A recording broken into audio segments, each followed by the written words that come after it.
This is Keith Helwig from Cops Corrections Videos. I'm making this video at night, and some people probably are thinking it's a lot better to look at me in the dark than it is to look at me in the light. I'd like to talk tonight about something which it just occurred to me today, is fear versus respect.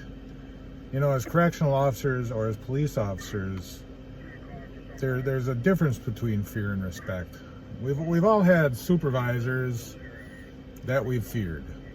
But does that mean we respected them? Respect and fear do not go hand in hand. You know, there has to be a certain amount of healthy fear when it comes to dealing with police. There has to be a certain amount of healthy fear when it comes to dealing with supervisors, things like that. But I'm talking a healthy fear in that you know that they're going to act in your best interest. Now, I've had supervisors in the past. I had one individual. I'm going to call him Security Director Short Guy. Security Director Short Guy was someone who ruled simply by fear. An example of this, we had a supervisors meeting, captains and lieutenants, and the warden dropped in at the meeting. Now, the warden was a very nice person, and she made it very clear, I have an open door policy. Anytime anybody has a problem, you just feel free to stop in and see me. Now, Security Director Short Guy, he said, you know, you're the kind of warden we need, warden, and I'm glad you have your door open, and you know, I commend you on that. Well, she got up and left, and within 30 seconds, he sat down, placed his arms on the table, looked at us, and said, if any of you MFers go over my head and go to the warden, I'm going to have your ass. That was ruling by fear. Do you think I respected him for that? No, I didn't respect him for that. Just the same as I'm not going to respect a police officer who thinks simply because they have a gun and a badge that I should respect them. I will respect their authority, but I may not respect them as an individual. As a correctional officer, I've seen officers who rule out of fear. In fact, my first book, I wrote about an officer who did rule out of fear. She'd go so far as to write people up for taking an extra spoonful of sugar. You know, and it was amazing. After I wrote the book, I got actual phone calls from people around the country saying, when did I work with them? Because they knew that officer.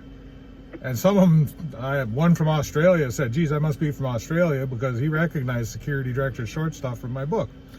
You know, it's pretty common that people want people to fear them in corrections. And it's unfortunate. If you're running your unit using fear, if you think it's a good thing because you write 10 or 12 conduct reports a shift, you're not running your unit effectively. You know, there's an old saying, if you can't run it, write it.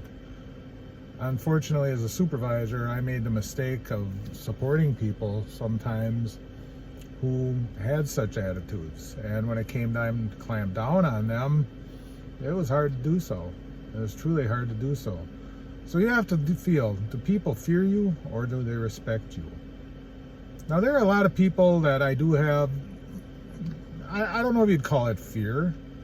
I respect their position. My current police chief, I don't fear her, but I respect her position because I know that if she calls me in and she chews my big butt out, I deserve it. But she's not going to threaten me. She's not going to belittle me. She's just going to do it in a respectful manner. You know, and it's the same way that I treat people when I pull them over for a traffic stop. I would say 99% of the people that I pull over for a traffic stop thank me at the end of the stop. Now, they're not thanking me because they got a ticket. They're thanking me because I treated them with respect. There's nothing wrong with treating individuals with respect. Even if they're inmates, you may not respect them as a person, but you have to respect them as a person. You may not respect what they did, and I totally understand that. It's hard to respect somebody who's a serial rapist, somebody who's a pedophile, somebody who's a murderer. It's hard to respect the act that they committed, but it's still inherent upon your position to respect them as a human being. So whether you're wearing a police uniform, whether you're wearing a corrections uniform, respect people. Respect yourself, respect others. Fear may work for you. Respect works a lot better. Until next time, this is Keith Helwig from Cops Corrections Videos. Stay safe and watch your back.